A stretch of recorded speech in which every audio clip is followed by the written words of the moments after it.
Today's review is sponsored by Cooking for Cannibals. Solve world hunger and overpopulation at the same time. Cooking for Cannibals. You are what you eat. Watch it, Alan. I'm shooting.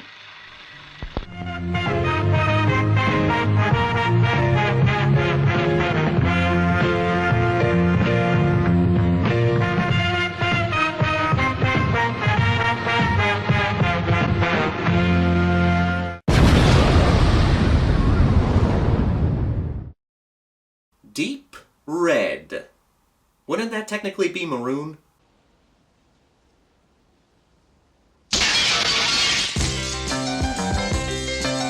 Welcome all to the first video on my new YouTube channel. I used to be Ghostbait1 until my old channel was hacked. But I'm not focusing on that right now, I'm looking forward, and we might as well come out swinging. Deep Red is a classic Giallo movie by master of horror Dario Argento. Argento is one of the big three horror directors of Italy. In America, we've got Wes Craven, John Carpenter, and George Romero. In Italy, we've got Dario Argento, Lucio Fulci, and Mario Bava. I'll admit I like Fulci a little more than Argento. He's one of my favorite directors. But I still love Argento's work, and I respect what he's done for Italian horror.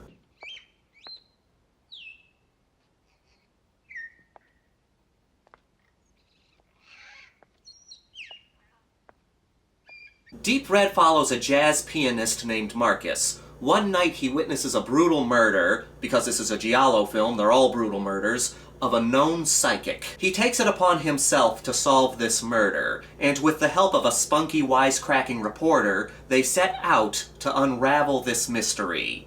But whenever Marcus gets a lead, it's cut off by another brutal murder.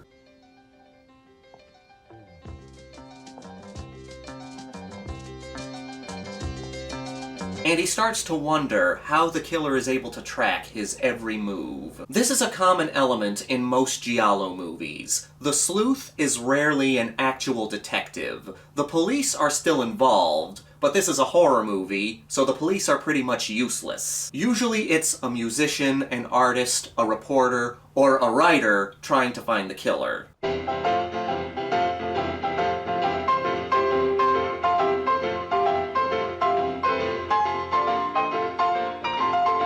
Giallo films are always mysteries. Sometimes they lean heavier on the mystery angle than the horror angle, and then there are the ones that focus more on the horror side of things. Deep Red walks a fine line between mystery and horror. The intrigue is brought in right away when the opening credits are interrupted by a mysterious murder.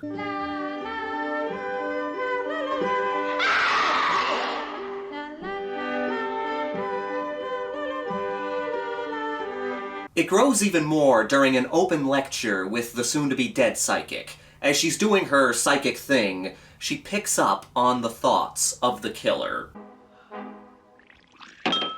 You have killed, and you will kill again. I just want to say, I like how the water dribbles down her face. For me, that's a big appeal of Italian horror movies, especially Giallo movies. They are beautifully shot films, but they're not afraid to be dirty. This is shown very well during the death scenes. Italian horror knows how to make violent, gory kills, but it films them in such a beautiful way. It's an interesting contrast, because you can't look away from the screen.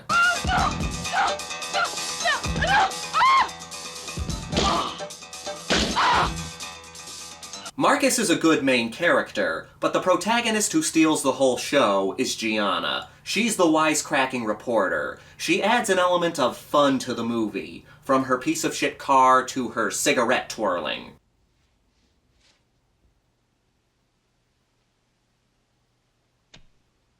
I can't do that. The fun never overshadows the tension, though. One of the best moments is when Marcus is in his apartment playing his piano, and the killer breaks in. Now, Marcus doesn't want the killer to know that he knows the killer's there, so he continues to play the piano as he readies to defend himself.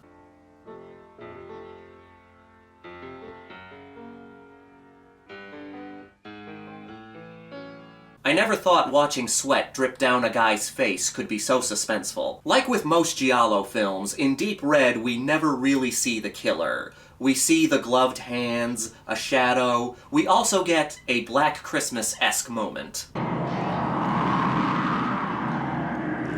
Usually what makes the killer scary in Giallo movies is the psychology of the killer. It's explained that this particular psychopath experienced a traumatic event as a child. This event has to be recreated before each murder, and the main way this is done is by playing this creepy music.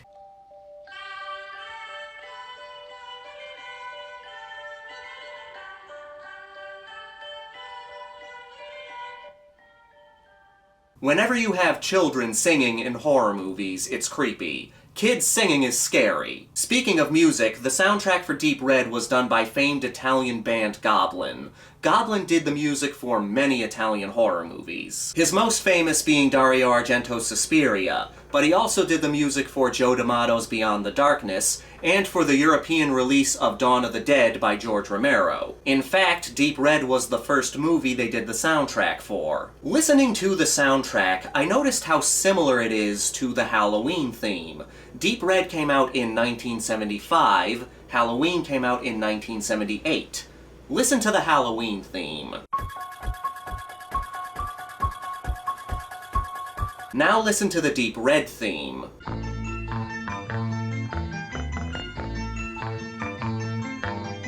I'm not sure if John Carpenter was inspired by Deep Red, but the similarities are there. And there's also a connection to Halloween 2. In that movie, a woman is killed by being dunked in boiling water.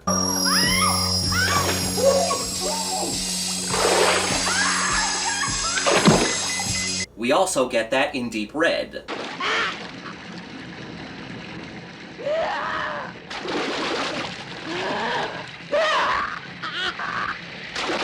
It's another example of how American slasher movies were influenced by Italian Giallo movies. Black Christmas, Texas Chainsaw Massacre, Halloween, and Friday the 13th set the stage for the slasher genre.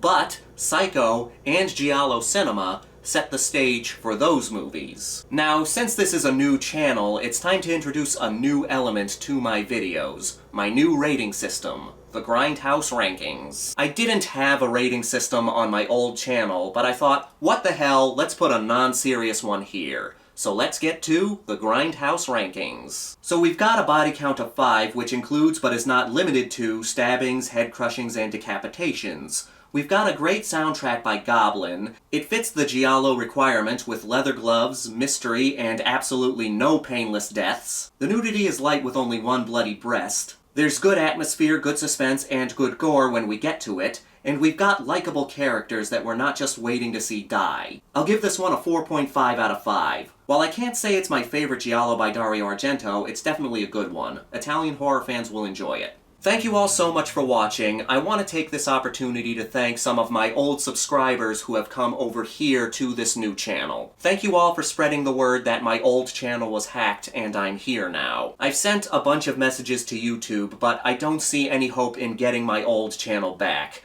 All the videos have already been deleted, and the name on the channel has been changed. I was only able to rescue a few videos from my old channel before they all disappeared. I will be reposting them on this channel in the future, but right now I want to focus on starting anew. I'm not going to let this stop me. I'm going to keep making content because I love talking about horror and exploitation films. And there is a slight silver lining to this. It's a little one, but I can talk about movies that I talked about before. I can just go into more detail on them now while making the videos better. Again, thank you all for the support. My old channel would have never made it to 8,000 subscribers if it had not been for you. And to any newcomers to my channel, please subscribe and give this video a thumbs up.